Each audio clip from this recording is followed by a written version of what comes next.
अब आप सुनेंगे बैसाख मास की संपूर्ण व्रत कथा। अब आइए जानते हैं बैसाख मास की पूजा विधि। बैसाख माह के स्नान पर्व की परंपरा आरंभ हो जाती है। हिंदू पंचांग के अनुसार प्रत्येक माह किसी न किसी रूप में बहुत ही प्रभावशाली रूप से अक्सर डालने वाले होता है। बैसाख मास में श्री विष्णु भगवान का पूजन और गंगा स्नान की महत्ता बहुत अधिक रही है। इस माह के आरंभ से ही बैसाख माह स्नान का आरंभ होता है। इस पर्व के दौरान पवित्र नदियों और धर्म स्थलों पर लोगों का आना आरंभ होने लगता है। इस माह का प्रत्येक दिन किसी न किसी रूप में पूजा पाठ और जप तप के संदर्भ में बहुत ही शुभदायक होता है। शास्त्रों के अनुसार बैसाख प्रतिपदा से ही गर्मी शुरू हो जाती है और वही देश के अलग अलग स्थानों पर इस उत्साह को अलग अलग नामों से मनाया जाता है। पंजाब में बैसाखी का पर्व होता है।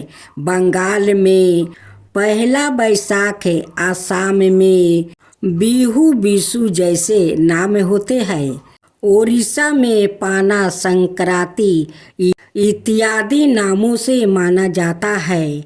इस बरस बैसाख स्नान का आरंभ 12 अप्रैल से शुरू होकर 12 मई तक रहेगा। बैसाख माह की लंबी अवधि फलदायी होती है। इसी के साथ प्रयागराज और हरिद्वार में इस मौके पर भक्तों का जमावड़ा होता है। बैसाख मास पर कई महात्म्यपूर्ण पर्व भी आते हैं, जिनके समय बैसाख स्नान की उत्तम तिथि भी होती है। इस समय पर स्नान का महत्व कई गुना बढ़ जाता है। बैसाख मास की शुरुआत अप्रैल और मई के मध्यम में होती है। कहा गया है कि बैसाख नक्षत्र से संबंध होने के कारण इस माह को बैसाख नाम प्राप्ति हुआ है। इस समय के दौरान जीवन को सुखी और समृद्धि करने के अनेकों अवसर मिलते हैं। इस शुभ समय पर जितना भजन कीर्तन और दान किया जाए वो कई गुना शुभता देने में सहायक बनता है। इस बैसाख मास में भगवान श्री विष्णु देवी की उपासना का विधान है। श्री बांके बिहारी जी की चरणों के दर्शन भी इसी मास में होता है। बैसाख माह की प्रतिपदा से ही इस माह के शुभ दिनों का आरंभ होता है। इस दिन पवित्र नदियों अथवा जलाशयों इत्यादि में स्नान किया जाता है। अगर यह सब संभव न हो पाए तो घर पर ही नहाने के पानी में गंगा जल मिलाकर स्नान किया जा सकता है। साफ स्वच्छ वस्तु धारण करते हुए श्री विष्णु भगवान का स्मरण किया जाता है। तुलसी का पौधा भी लगाया जाता है और संपूर्ण माह इसकी पूजा होती है। इसके साथ ही रात्रि जागरण भजन कार्य होता है। पूजा अर्चना के लिए श्रद्धालुओं और भक्तों की भीड़ सभी मंदिरों और धर्म स्थलों पर भी लगनी आरंभ हो जाती है। बैसाख माह की सुबह से ही पूजा का सिलसिला शुरू हो जाता है और जो रात्रि भर तक जारी रहता है। इस समय भगवान को भोग स्वरूप मौसम के अनुरूप फल और खास पदार्थ अर्पित किया जाता है। पानी का दान इस समय पर बहुत ही प्रभावशाली माना गया है। जल ही जीवन है और बैसाख माह में इसकी महत्ता भी स्पष्ट रूप से देखने को मिली है। जल के दान को अत्यंत ही पुण्यदायी माना जाता है। मानता है कि बैसाख मास में जल का दान करने से देव और पूर्वजों प्रसन्न होते हैं और आशीर्वाद प्रदान करते हैं। इस दिन से पूरे माह प्रतिदिन मंदिरों में विभिन्न प्रकार के भोज्य पदार्थों और फलों के भोग लगाने की परंपरा रही है। इस माह के दौरान तुलसी पूजन को अत्यंत शुभ माना गया है। इस मास के आरंभ में तुलसी को जल से नियमित रूप से सींचा जाता है। तुलसी के पौधे को लगाते हैं और नियमित रूप से सुबह और संध्या के समय पर तुलसी पूजन होता है। तुलसी जी की पूजा में तुलसी कथा और तुलसी आरती की जाती है। तुलसी के समक्ष दीप प्रज्वलित किया जाता है। इसके साथ ही शालिग्राम का भी पूजन किया जाता है। तुलसी पूजा में तुलसी की माला से जप भी होता है। बैसाख मास में दीपदान करने की भी बहुत महत्ता होती है। इसी दीपदान को जलाशय के समीप, नदियों में और विभिन्न पेड़ों पौधों के समक्ष किया जाता है। दीपदान को गंगा, यमुना जैसी पवित्र नदियों पर किया जाता है। घरों पर भी मुख्य दरवाजे पर दीप जलाया जाता है।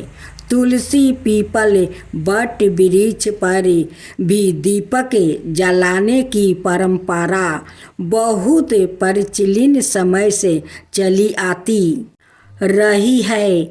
दीपदान को प्रातःकाल समय और शाम के समय पर किया जाता है। दीपदान के समक्ष मानता है कि इसके प्रकाश के समक्ष जीवन के सभी अंधकार दूर होते हैं। जीवन में सकारात्मकता का प्रभाव बनता है। कुछ मुख्य तिथियों के दिन स्नान का महत्वपूर्ण समय रहेगा। स्कंद पुराण में बैसाख मास की महिमा के विषय में बताया गया है। इसमें विष्णु खंड के अनुसार बैसाख मास में किया गया प्रत्येक शुभ कार्य अत्यंत ही प्रभावशाली फल देने में समक्ष होता है। इस मास की तृतीया तिथि, दशमी, एकादशी, द्वादशी, त्रयोदशी, चतुर्दशी, पूर्णिमा तिथि बहुत पवित्र और शुभदायी होती है। इन तिथियों में स्नान और दान, जप तप करने पर सब पापों का नाश होता है। अगर किसी कारणवश से बैसाख मास से पूरे समय पर स्नान, व्रत, पूजा के नियम आदि ना कर पाए तो ऐसे में इन 3 तिथियों में भी उत्तम सभी कार्यों को कर लिया जाए तो तो संपन्न फलों की प्राप्ति होती है। वैशाख मास में शुक्ला पक्ष की दशमी को गंगा स्नान किया जाता है। वैशाख मास में भगवान बुद्ध और परशुराम का जन्म समय की तिथि वैशाख स्नान के लिए अत्यंत शुभ मानी जाती है। इस महीने में भगवान ब्रह्मा ने तिलों का निर्माण किया था। अतः तिलों का विशेष प्रयोग भी होता है। वैशाख मास में अक्षय तिथि के दिन स्नान विषय महत्व बताई गई है। वैशाख माह की शुक्ल पक्ष और कृष्णा पक्ष की एकादशी तिथि के दिन भी स्नान की विशेष परंपरा है। वैशाख पूर्णिमा तिथि के दिन भी स्नान का अत्यंत शुभ प्रभाव माना गया है। साथियों, वैशाख महीने में स्नान दान करने का महत्व बताया गया है। ग्रंथों में कहा गया है कि इस पवित्र में किए गए स्नान दान व्रत उपवास और पूजा से मिलने वाला पुण्य कभी खत्म नहीं होता। इस पवित्र महीने में भगवान विष्णु के साथ ही पीपल और तुलसी की भी पूजा करनी चाहिए। ऐसा करने से कई यज्ञ करने जितना पुण्य फल मिलता है जो कभी खत्म नहीं होता। पीपल में भगवान विष्णु का वास माना जाता है। यही तुलसी को लक्ष्मी जी का रूप मनाया गया है। वैशाख महीने में भगवान विष्णु के अवतारों की विशेष पूजा करने की भी परंपरा है। इस पवित्र महीने में भगवान के परशुराम, नरसिंह, कूर्म और बुद्ध अवतार की पूजा की जाती है। वैशाख महीने के शुक्ला पक्ष में भगवान विष्णु को प्रसन्न करने के लिए व्रत उपवास किया जाता है। इस पवित्र महीने में पीपल की पूजा सुबह जल्दी करने का विधान है। साथ ही सुबह और शाम दोनों समय तुलसी की पूजा की जाती है और दीपक लगाया जाता है। पीपल पूजा वैशाख महीने के शुक्ल पक्ष की एकादशी पर पीपल की पूजा का भी खास महत्व है। इस दिन सुबह जल्दी उठकर पानी में गंगा जल, काचा दूध और तिल मिलाकर पीपल को चढ़ाना चाहिए। ऐसे करने से भगवान विष्णु की कृपा मिलती है और पितृ भी तृप्त हो जाते हैं। तुलसी पूजा दूध और पानी से भगवान शालिग्राम का अभिषेक करे और पूजन समग्र ही चढ़ाए। अभिषेक किए जल में से थोड़ा सा खुद पिए और बाकी तुलसी में चढ़ा दे। इसके बाद हल्दी, चंदन, कुमकुम, अक्षत, फूल और अनाय पूजन समग्रहियों से तुलसी माता की पूजा करनी चाहिए। जल दान से कई जगहों और तीर्थों का फल ग्रंथों में बताया गया है कि वैशाख महीने में तीर्थ स्नान और दान करने से गरीबी से मुक्ति मिलती है। यह भी माना जाता है कि जितना पुण्य हर तरह के दान और कई तीर्थों के दर्शन से मिलता है, उसके बराबर पुण्य वैशाख महीने में जल दान करने से मिल जाता है।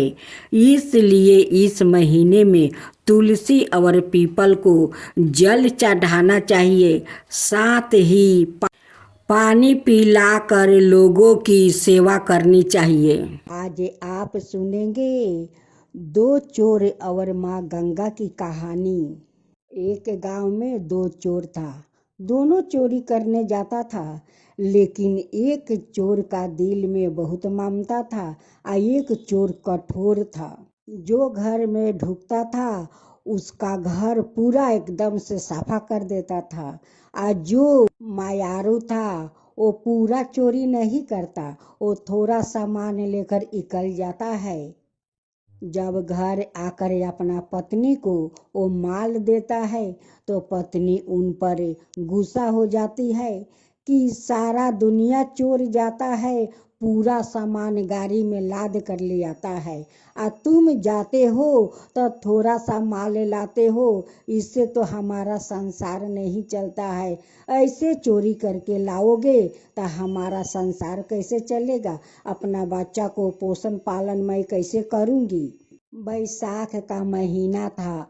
बैसाखी स्नान सब लोग कर रहे थे।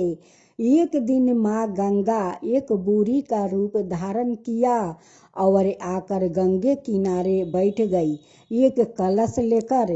एक दिन जो धनी चोर था एक दिन कलश उठाकर लेकर जा रहा था, और उधर से वो मायारू चोर आ रहा था। वो देखता है कि एक कलश तो उस बूढ़ी माई के पास था। वो मायारू चोर कहता है कि देख भाई, तू गाड़ी लाद कर माल चोरी करके लाता है, ऊपर से तुम बूढ़ी माई का कलश भी उठा लिया, ये तो गलत किया है। इस कलश को बूढ़ी माँ को लौटा दे। वो मायारू चोर वो कलश लेकर आता है और बूढ़ी माई से कहता है कि बूढ़ी माँ, आप कलश पीछे रख कर उधर मुख करके बैठ जाती हो, देखो तो तुम्हारा कलश वो चोर उठा कर ले जा रहा था। बूढ़ी माई कहती है कि बेटा, तुम भी तो चोर हो, तुम भी तो चोरी करने जाते हो। वो चोर कहता है कि बूढ़ी अम्मा, मैं चोरी करने जरूर जाता हूँ, लेकिन पूरा धन चोरी नहीं कर पाता हूँ, थोड़े धन लेकर आ जाता हूँ। आ घर में मेरी पत्नी मुझसे गुस्सा हो जाती है, कहती है कि इतने धन से क्या होगा, मेरा संसार नहीं चलेगा, मेरा बच्चा को पोषण पालन नहीं होगा, वो मुझ पर गुस्सा करती है। ये अपना कलश संभाल कर रखो बूढ़ी अम्मा, नहीं तो वो चोर लेकर फिर से चला जाएगा। फिर दूसरा दिन माँ गंगा वही किनारे बैठती है जहाँ वो रोज बैठती है। फिर वो चोर आता है और कलश उठा कर लेकर चला जाता है। फिर जब वो मायारू चोर देखता है तो कहता है कि देखो, फिर आज वो बूढ़ी अम्मा का कलश उठा कर ले आया। फिर मायारू चोर उस कलश को उनकी हाथ से छीन कर लाता है और गुस्सा हो जाता है, आकर कहता है कि बूढ़ी अम्मा, तुम क्या अंधी हो? तुम्हारा कलश बार बार उठाकर वो चोर ले जाता है और तुम नहीं देखती हो। माँ गंगा कहती है कि तुम क्यों नहीं कलश उठाकर ले जाते हो? वो कहते हैं कि नहीं बूढ़ी अम्मा, तुम्हारा कलश मैं भाला क्यों ले जाऊं? चोर बूढ़ी अम्मा से कहता है कि अम्मा, तुम रोज यही किनार पर आकर रोज बैठती हो, तुम्हारा घर में कोई नहीं है? वो कहती है कि नहीं बेटा, मेरा तो कोई नहीं है, मैं यही गंगा किनारे बैठी रहती हूँ। फिर चोर पूछता है कि अम्मा, तुम्हारा नाम क्या है? अम्मा कहती है कि मैं तो गंगा हूँ, मेरा नाम गंगा है। उस मायारू चोर कहता है कि अम्मा, तुम्हारा कोई नहीं है और रोज इस गंगा किनारे आकर बैठती हो, चलो मेरा घर जो सूखा रूखा मिलेगा वो ही खा लेना। वो भेष रूपी गंगा कहती है कि तुम मेरा सेवा करना चाहते हो? वो कहते हैं कि हाँ, मेरा घर में तो कोई बूढ़ पुरनिया नहीं है, आप है, चलिए मैं आपको सेवा करूँगा। माँ गंगा कहती है कि मैं जरूर चलूँगा तुम्हारा साथ, लेकिन एक शर्त है, तुम चोरी करना छोड़ दो। वो चोर कहता है कि अम्मा, अगर चोरी करना छोड़ दूँ तो मेरा परिवार का पोषण पालन कैसे होगा? तू बैसाखी स्नान कर देख, हजारों जग से ये बैसाखी स्नान करने से पुण्य मिलता है। जो लोग हजारों जग करता है उससे 4 दुगना बैसाखी स्नान से पुण्य मिलता है। तू बैसाखी स्नान कर। वो चोर सोचने लगा कि इस बूढ़ी अम्मा मुझे इतना क्यों बुझाती है। उनका कुछ मन में शंका हुआ। वो पूछने लगा कि अम्मा आप कौन हो, तुम हमें इतना क्यों समझाती हो। तब वो माँ गंगा कहती है कि मुझे बेटा देखना चाहता है, दर्शन करना चाहता है। वो चोर कहता है कि हाँ अम्मा, मैं आपको देखना चाहता हूँ। तब माँ गंगा कहती है कि ठीक है, देखे। वो अपना रूप में आ जाती है। माँ गंगा अपना रूप में आ जाती है और उस चोर का माँ गंगा का दर्शन हो जाता है। माँ गंगा कहती है कि देख, जे बैसाखी स्नान करता है उन्हें बहुत महापुण्य फल मिलता है। तू भी बैसाखी स्नान कर। उस चोर के कहती है कि देख, एक कलश उठा कर अपना घर ले जा।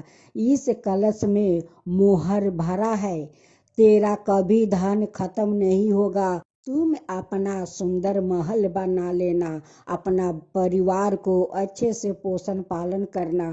कह कर माता अंतर्ध्यान हो जाती है। जहाँ पर माँ गंगा बैठी थी वहाँ के माटी उठाकर चोर ले जाता है और माँ गंगा के घाट पर उस माटी को मूर्ति बनाकर वहाँ पर माँ गंगा को धाम धूम से पूजा करता है। उस दिन से सारे नगरवासी उस गंगा में आकर बैसाखी स्नान करने लगा। और चोर का तो भाग माँ गंगा बदल दिया, उनकी घर में धन धनाए से पूरा भर दिया। हे माँ गंगा, जैसे आप उस गरीब चोर पर कृपा किया वैसा ही सबका ऊपर कृपा करना। हे माँ गंगा, सबका ऊपर कृपा करना। गंगा मैया की जय हो, गंगा मैया की जय हो। तूने बैसाख स्नान की कथा सुनने और उसका श्रवण करने से 12 पुण्य प्राप्ति होता है। ऐसा माना जाता है कि जैसे बैसाख मास में गंगा स्नान करने से सभी पाप नष्ट हो जाते हैं, वैसे ही इन कथाओं को श्रद्धा से सुनने मात्रा से मनुष्य को मोक्ष की प्राप्ति होती है। यह पुण्य स्वर्ग, धन, सुख और शांतिपूर्ण जीवन का मार्ग प्रशस्त करता है। कथाएं मन, वचन और कर्म को शुद्ध करने वाली होती है। अब दूसरा कहानी सुने, बंदरिया और राजा की कहानी। बैसाख महीना में बंदरिया की कहानी सुननी चाहिए। कहानी एक राजा जो रोज सुबह उठकर गंगा जी नहाने जाता था। राजा ने सबको यह बोल रखा था कि मेरे से पहले कोई गंगा जी में नहीं नहाएगा। एक बंदरिया थी जो रोज से पहले नहा लेती थी। जब राजा नहाने जाता था तो उसको पानी हिलता हुआ दिखाई देता था। जब राजा को इस बात पर शंका हुआ, कोई मेरे से पहले नहाता है, तो राजा ने वहां पर पहरा बैठा दिया। गंगा किनारे एक पहाड़ी थी जहां पर वो बंदरिया बैठी रहती थी। राजा के नहाने से पहले ही वो नहाकर पहाड़ी पर बैठ जाती थी। ऐसे ही नहाते नहाते पूरा बैसाख का महीना बीत गया। एक दिन उस बंदरिया को नहाते हुए सिपाहियों ने देख लिया और पकड़कर राजा के पास ले गया। राजा का यह प्रण था कि अगर कोई औरत मेरे से पहले नहाएगी तो उसे विवाह कर लूंगा। राजा ने बंदरिया से विवाह कर लिया। बैसाख नहाने के पुण्य से बंदरिया के गर्भ लग गई। पूरा 9 महीना होने को आया तो तब बंदरिया ने राजा से पूछा कि जब मेरे बच्चा होने का समय आएगा तो मैं क्या करूंगी। तब राजा ने महल में घंटी बंधवा दिया और बोला कि जब तुम्हारे दर्द उठे तो इस घंटी को बजा देना, फिर मैं आकर बंदोबस्त कर दूंगा। राजा के और भी रानियां थी जिनके बच्चा नहीं था। बंदरिया का बच्चा होने वाला था। यह बात उनको जला रही थी। घंटी बांधी हुई देखकर उन्होंने पूछा कि ये घंटी क्यों बांध राखी हो। तब बंदरिया ने बोली कि जब मेरा बच्चा होने वाला होगा तब राजा को बुलाने के लिए यह घंटी बांधी है। तब रानियों बोली कि एक बार घंटी बजाकर तो देखो कि राजा आते हैं या नहीं। बंदरिया ने घंटी बजाई और राजा आ गया। जब राजा ने आकर पूछा कि घंटी क्यों बजाई तो बंदरिया बोली कि इन रानियों ने मुझसे कहा था कि एक बार घंटी बजाकर देखो कि राजा जी आते हैं या नहीं। तब राजा ने बोला कि दोबारा ऐसा मत बजाना और थोड़ा दिन बाद बजाना। जब बंदरिया के बच्चा होने वाला था तो बंदरिया ने खूब घंटी बजाई पर राजा नहीं आया। जब बंदरिया ने रानियों से पूछा कि अब क्या होगा, मैं बच्चे को जन्म कैसे दूंगी। तब रानियों ने बंदरिया से कहा कि आंखों पर पट्टी बांध लो और नीचे मुंह कर ले। बंदरिया के बैसाख नहाने से बहुत सुंदर लड़का हुआ।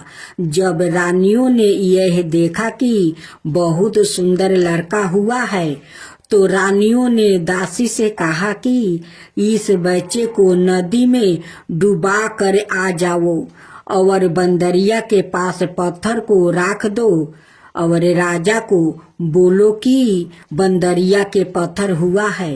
राजा ने इस बात को सुनकर अपने मन में संतोष कर लिया कि और रानियों की तरह इसका भी बच्चा कैसा हो सकता है। उधर उस दासी से बच्चा नदी में नहीं फेंकवाया गया। वो उस बच्चे को वहां पर काम कर रहे कुम्हार के बर्तन में राख कर आ गई। जब कुम्हार कुम्हाइन ने किसी बच्चे की रोने को आवाज सुनी तो उन्होंने वहां जाकर देखा तो बच्चा था। तब कुम्हार ने कुम्हानी से कहा कि भगवान ने हमारी सुन ली है, हमारे बच्चे नहीं है और भगवान ने हमें बच्चा दे दिया है। अगर तू इस बच्चे को पालन पोषण कर सके तो इसे हम अपने घर ले चल। कोमैन राजी हो गई और उन दोनों ने उसको पाल पोस कर बड़ा कर दिया। लड़के को इस बात को पता चल चुका था कि वो बंदरिया का पेट से जन्म लिया था और रानियों ने उसको मारने के लिए दासी को दे दिया था। एक दिन वो लड़का कुम्हार का बनाया हुआ हाथी घोड़ा को ले जाकर कुएं पर बैठ गया जहां पर दासियों पानी भरने आई थी। उनको देखकर वो लड़का बोला कि मेरे हाथी घोड़ा पानी पी लो। तब दासियों उसकी बात सुनकर हंसने लगी और बोली कि कभी मिट्टी के हाथी घोड़ा भी पानी पीते हैं क्या। तब वो लड़का बोला कि कभी बंदरिया के भी पत्थर होते हैं क्या? यह बात सुनकर दासियों ने रानियों से जाकर कह दिया। यह बात सुनकर रानियों ने जहर का लड्डू बनाकर कुम्हार के लड़के के लिए भेज दिया।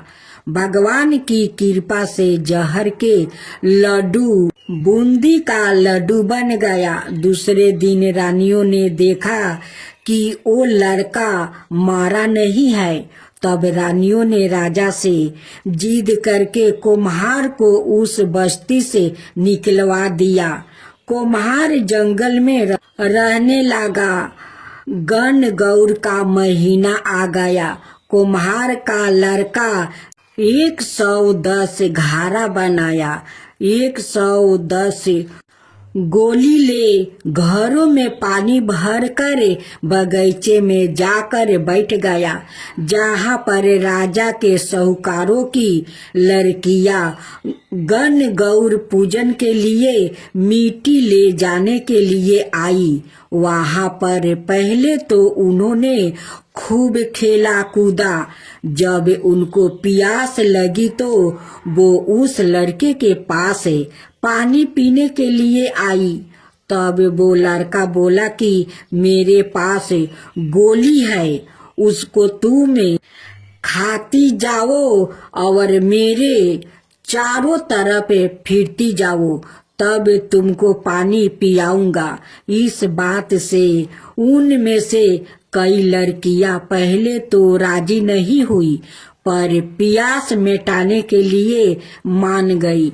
फिर वो लड़का अपने सामने आग जलाकर बैठ गया और उनको गोली खिलाता गया, अपने चारों तरफ चक्कर लगवाता गया। ऐसा करने से सब लड़कियों के गर्भ रह गई। जब यह बात उन लड़कियों के माता पिता को पता चली तो उन्होंने उन लड़कियों से पूछा कि ऐसा कैसे हुआ। उन्होंने सारी बात बता दिया तो उनके माता पिता उस कुम्हार के पास गया और बोले, तुम्हारे लड़के ने हमारी लड़कियों से फेरे लेकर शादी कर लिया है, तो वो बोलो कि उन लड़कियों को अब तुम अपने पास रख लो। कुम्हार बोला कि इतनी सारी लड़कियों का मैं कैसे पालन पोषण करूंगा। तब उनके माता पिता ने उन लड़कियों को बहुत सारा धन दौलत देकर विदा कर दिया। थोड़ा दिन बाद कुम्हार के घर 110 पोता पोती हो गया। कुम्हार बोला कि हम पूरी नगरी को जिमाएंगे। तब सब लोग कुम्हार के जिमाने के लिए आ गया। राजा रानी सब आए, केवल बंदरिया को छोड़कर सब आए। जब लड़के ने यह देखा कि बंदरिया नहीं आई है तो उसने राजा के पास जाकर बंदरिया को लाने के लिए कहा। राजा न्योता भेजवाया। बंदरिया आई, उसको सोने की चौकी पर बैठाकर सभा में बैठा दिया और लड़का ने अपनी पत्नियों को बता दिया कि ये मेरी जन्म देने वाली माता है। तो सारी बहुओं ने उसे सोने के सिक्के देती गई और उसके पैर छूती गई। बंदरिया की पोता पोती को गोदी में देती गई और बंदरिया से आशीर्वाद लेती गई। राजा को यह बात समझ में नहीं आई कि ये लड़का बंदरिया की इतनी खातिरदारी क्यों कर रहा है। रानियों के यह बात समझ में आ गई कि ये बंदरिया का लड़का है। राजा ने सबसे बोला कि मेरा तो अपमान हो गया है, मैं यहाँ से जा रहा हूँ। तब लड़के ने राजा को रोका और बोला कि आप क्यों जा रहे हैं। तो राजा ने लड़के से पूछा कि तू बंदरिया की इतनी खातिरदारी क्यों कर रहा है। तो लड़के ने राजा को सारी बात बता दिया कि ये मेरे जन्म देने वाली माता है, जो दासी उस लड़के को नदी में बहाने के लिए ले गई थी, वहां पर ही बैठी थी। वो दासी भी राजा को सारी बात बता दिया। तो राजा ने सब रानियों को जेल में डलवा दिया और बंदरिया सारी बहुओं, पोता पोतियों और अपने लड़के को पूरे गजे बजे के साथ अपने महल ले गया। सबको अलग अलग महल बनवा दिया और लड़का राज करने लगा। राजा ने कुम्हार से कहा कि आप दोनों भी मेरे साथ चलो, लेकिन कुम्हार राजी नहीं हुआ। फिर राजा ने कुम्हार को बहुत सारा धन दौलत दे दिया। तब सभी लोग बोलते हैं कि बैसाख महीने में नहाने से बहुत पुण्य मिलता है। जैसे बंदरिया बैसाख नहाई, राजा को राज मिला, उसी तरह आपको भी भगवान सुख संपत्ति प्रदान करेंगे। तो भक्त जनों, बड़े बड़े लोग कहते आए हैं, भक्त के बस में है भगवान। यह बात बिल्कुल सच है। अगर हम दिल से उसको मानते हैं तो भगवान हमारे हमेशा साथ रहता है, हर काम में हमारा साथ बैठता है। आपने बहुत कहानी सुनी होगी जिसमें भगवान उनके साथ उनके हर काम में हाथ बटाते हैं। जैसे ब्रह्मानंद गुरु जब सिर पर गट्ठर लेकर आते हैं तो उनका गट्ठर अपने आप उनके सिर से ऊपर उठ कर आता था।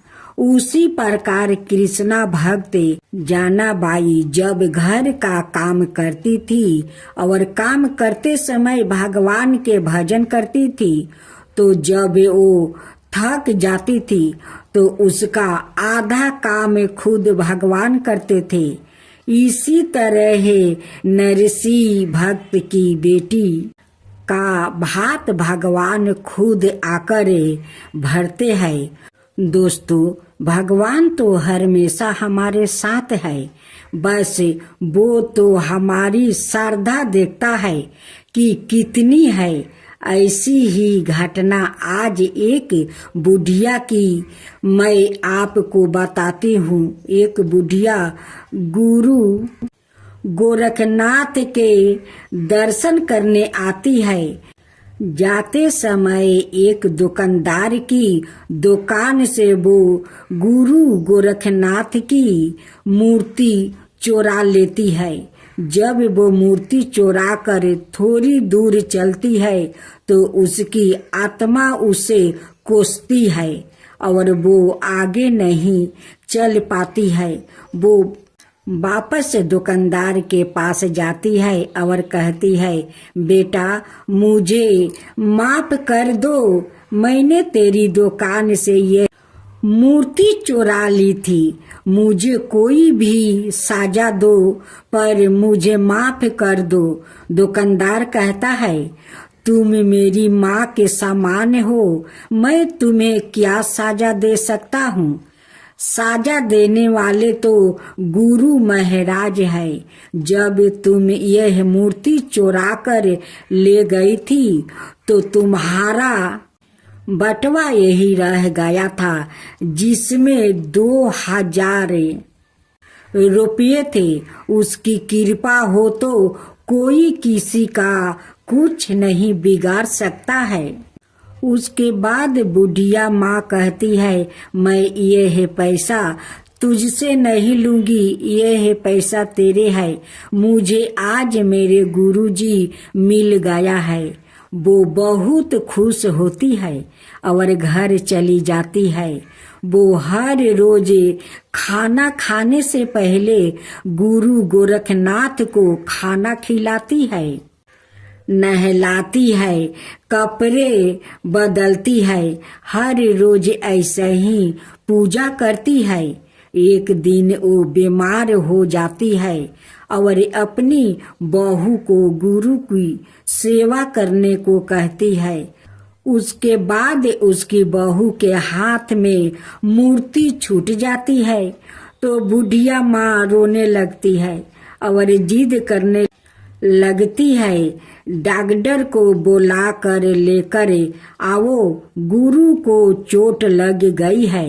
जब वो बहुत समझने के बाद भी नहीं मानती, उसका वहम खत्म करने के लिए उसका बेटा डॉक्टर को बुला कर लाता है। डॉक्टर आता है और जब वो उसका वहम मिटाने के लिए मशीन लगा कर देखता है तो मूर्ति का दिल धड़कने लगता है। डॉक्टर बहुत घबरा जाता है और बार बार मशीन लगा कर देखता है, तभी भी ऐसे ही धक धक की आवाज आती है।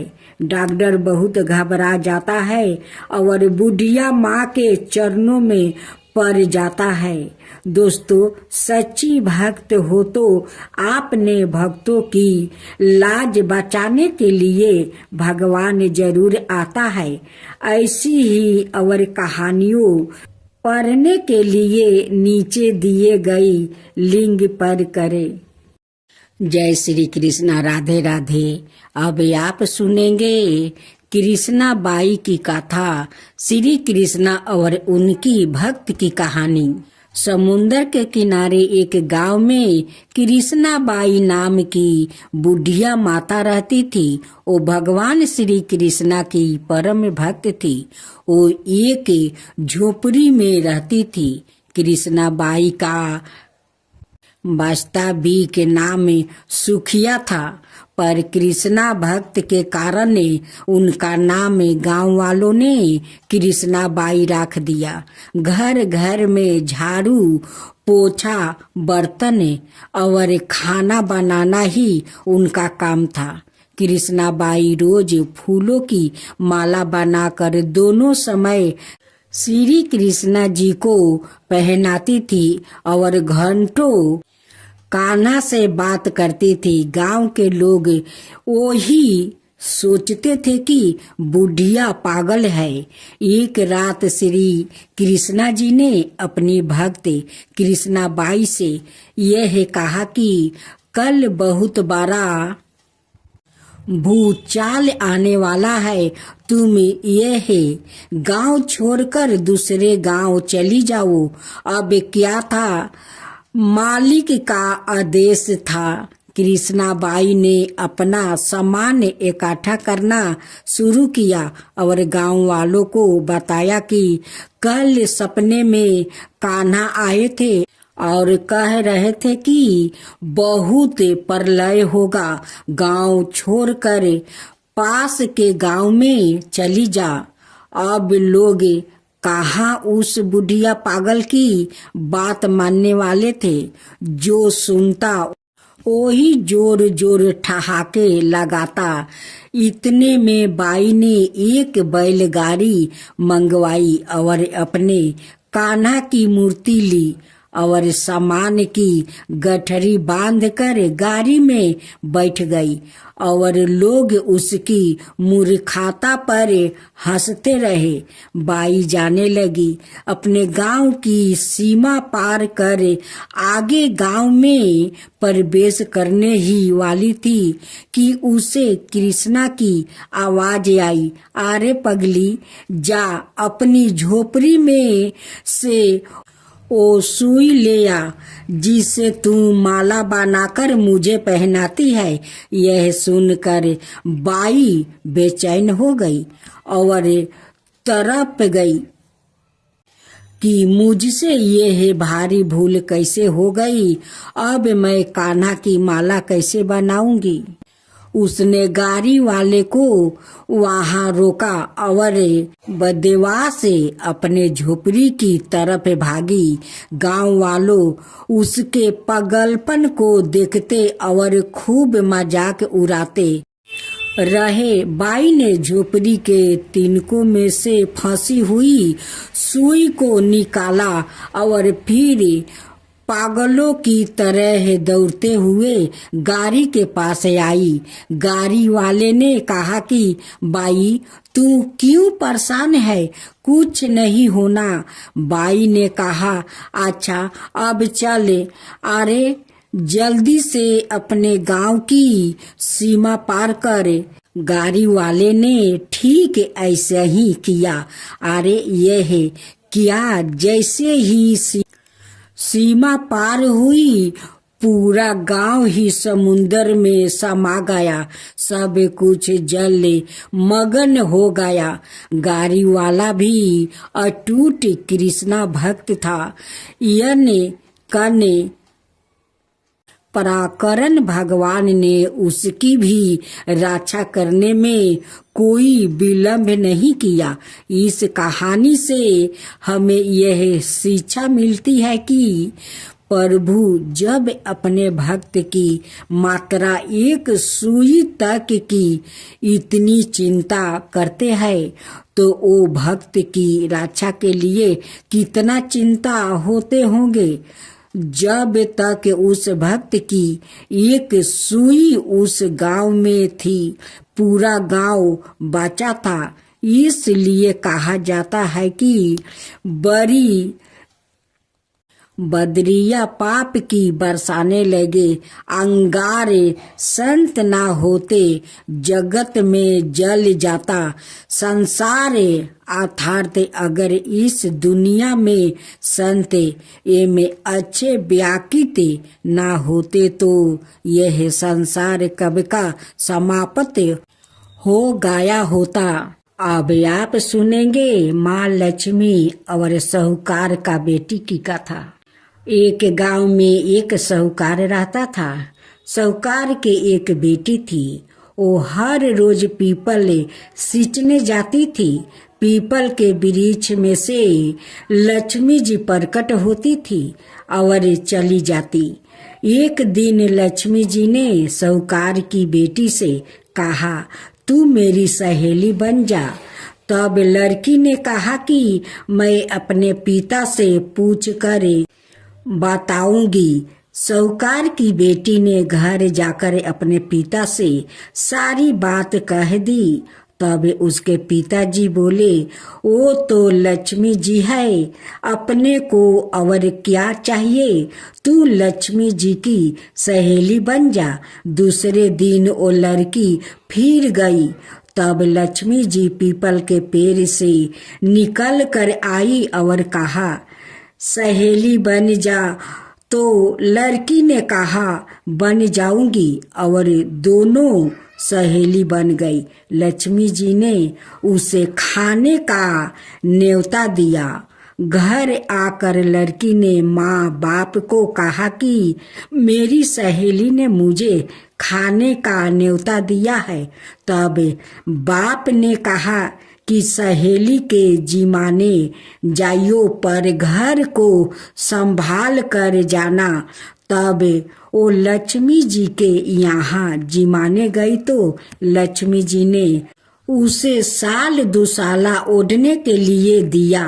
रुपये दिए, सोने की चौकी, सोने की थाली में 36 प्रकार का भोजन परोस कर दिया।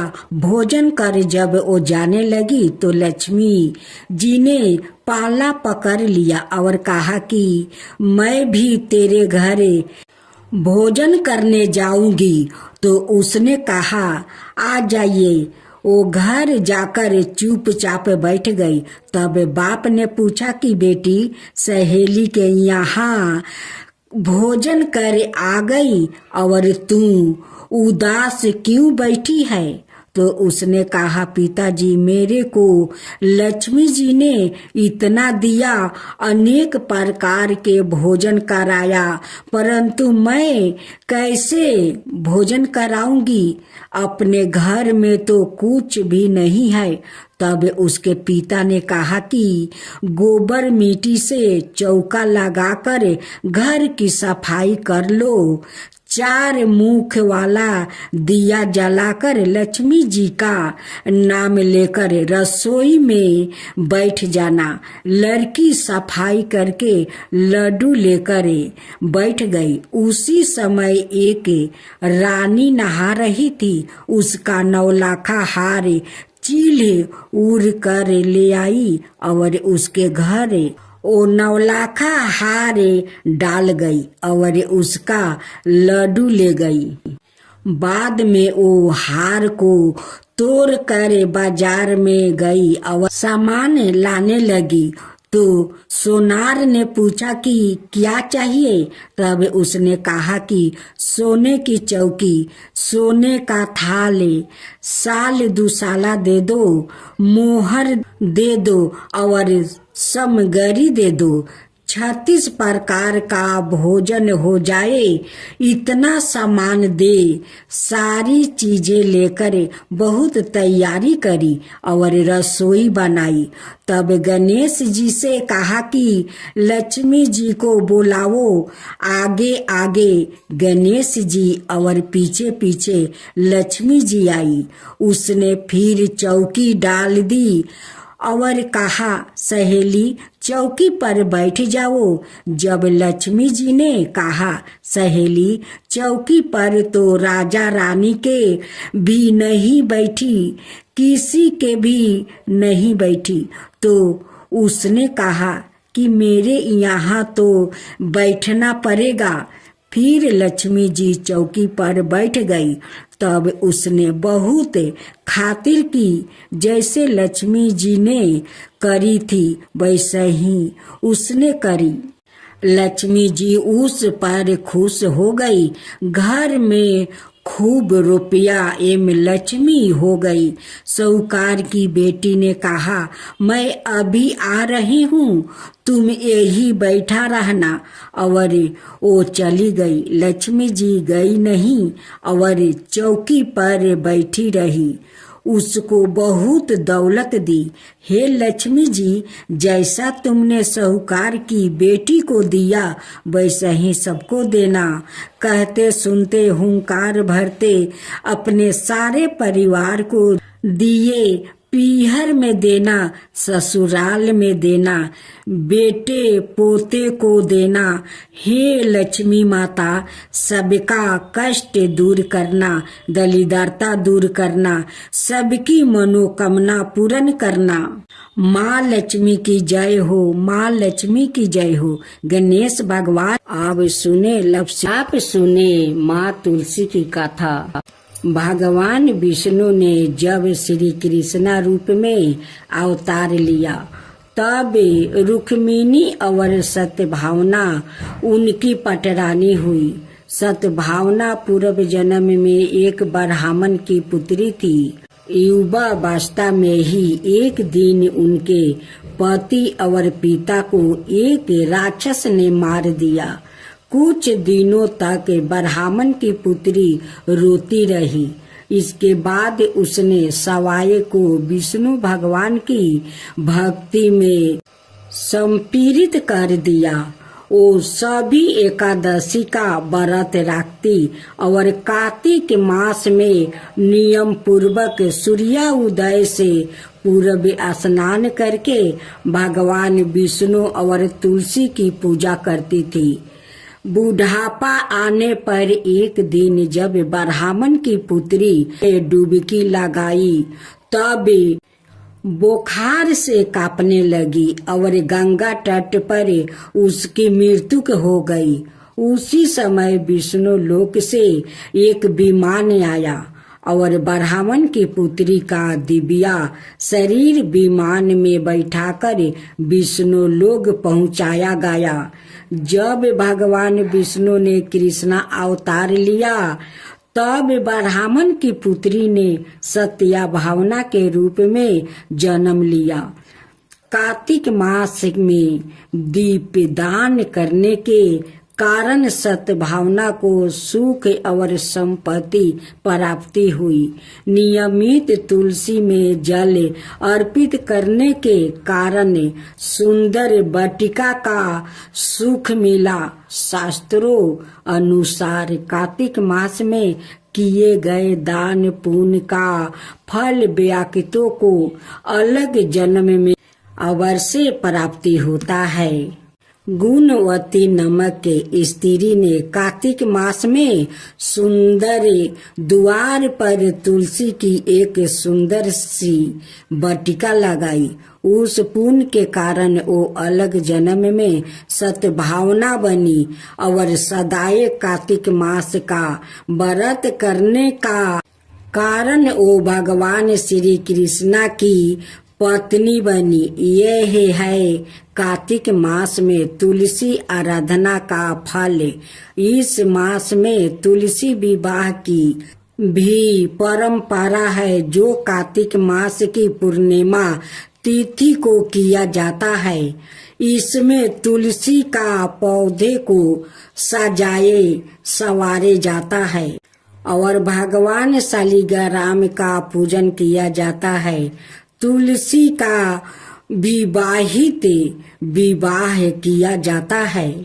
जो व्याकित यह चाहता है कि इसके घर में सदाए शुभ कार्य हो, सदाए सुख शांति का निवास रहे, उसे तुलसी की आराधना अवश्य करनी चाहिए।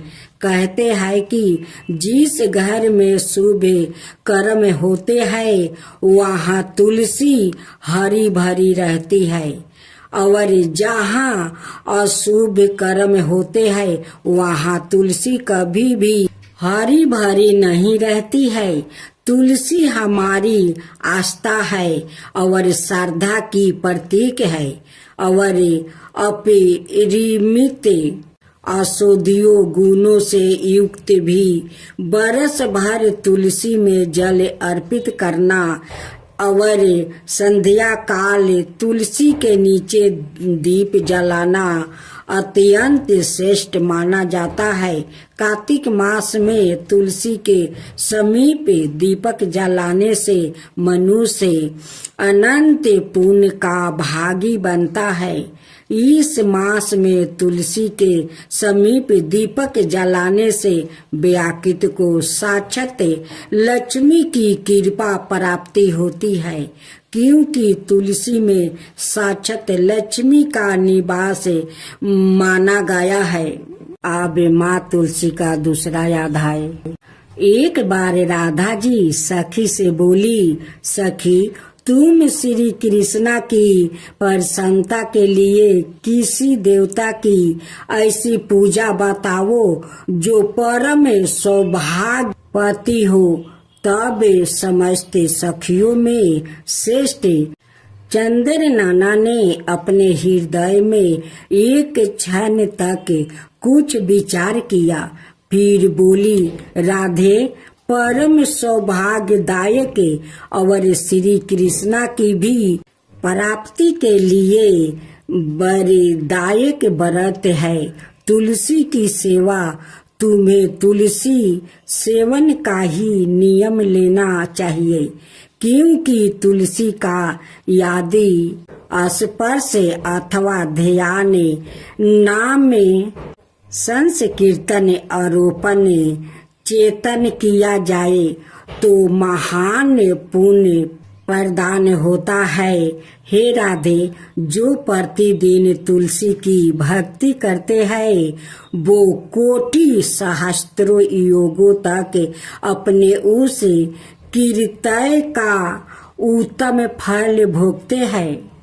मनुष्यों की लगाई हुई तुलसी जब तक शाखा पर शाखा, बीज, पुष्पा और सुंदर दलों का साथ पृथ्वी पर बढ़ती रहती है, तब तक उनके वंश में जो जन्म लेता है वो सभी हो हजारों कलापों तक श्री हरि के धाम में निवास करते हैं। जो तुलसी मंजीरी सिर पर राख कर परन त्याग करता है, वो सैकड़ों पापों से युक्त क्यों न हो, यमराज की उनकी ओर देख भी नहीं सकते हैं।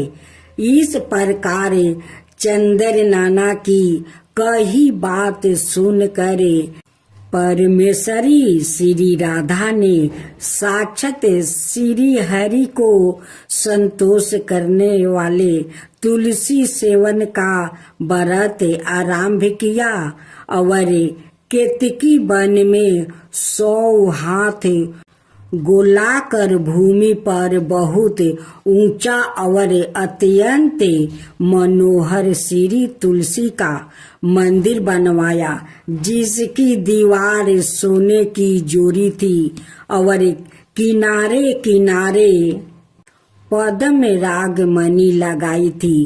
वो सुंदर सुंदर परने हरी और मोतियों के परकोटे से अत्यंत सुशोभित था। उसके चारों ओर परिक्रमा के लिए गली बनाई गई थी, जिसकी भूमि चिंतामणि से मंडित थी। ऐसे तुलसी मंदिर के मध्यम भाग में हरे फलों से सुशोभित तुलसी की स्थापना करके श्री राधा ने अभिजीत मुहूर्त में उनकी सेवा आरंभ किया। श्री राधा जी ने आश्वासन शुक्ला पूर्णिमा से लेकर चैत्र पूर्णिमा तक तुलसी सेवन व्रत का अनुष्ठान किया। व्रत आरंभ करने के उन्होंने प्रति मास पृथक पृथक रस से तुलसी को सींचा। कार्तिक में दूध से, मार्गशीर्ष में ईख के रस से, पूष में दर्छा रस से, माघ में 12 मासी आम के रस से, फागुन मास में अनेक वस्तुओं से मिश्रित मिश्री के रस से और चैत्र मास में पंचमृत से उनका सिंचन किया और वैशाख कृष्णा प्रतिपदा के दिन उद्यापन का उत्सव किया।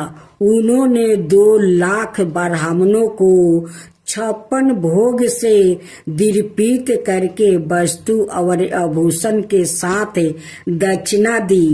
मोटे मोटे दिव्य मोतियों का 1 लाख भरे और सौरन का 1 कोटि भर श्री गंगाचार्य को दिया।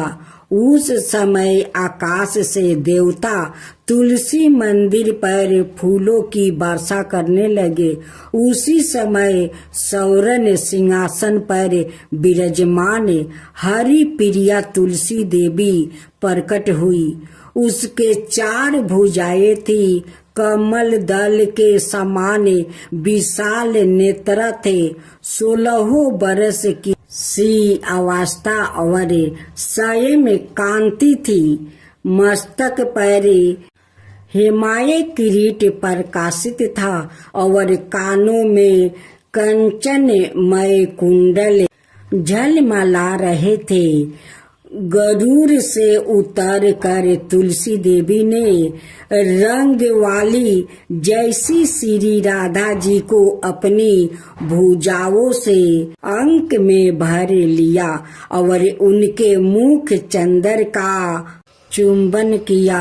तुलसी बोली, कालावती राधा, मैं तुम्हारी भक्ति से प्रसन्न हूँ। यहाँ इंद्रिया, मन, वृद्धि और चिंत द्वार जो मनोरथ तुमने किया है, वो सब तुम्हारे सम्मुख सफल हो गया है। इस प्रकार हरि प्रिया तुलसी को प्रणाम करके वृष भानु नंदिनी राधा ने उससे कहा, देवी, गोविंद का उगल चरणों में मेरी आहुति की भक्ति बनी रहे। तब तथास्तु कह कर हरि प्रिया अंतर्ध्यान हो गई। इस प्रकार पृथ्वी पर जो मनुष्य श्री राधिका का इस विचित्र उपाख्यान को सुनता है वो भगवान को पाकर कृतार्थ हो जाता है। अब माँ तुलसी का तीसरा अध्याय। कार्तिक महीने में एक बुढ़िया माई तुलसी जी को सिंचती और कहती,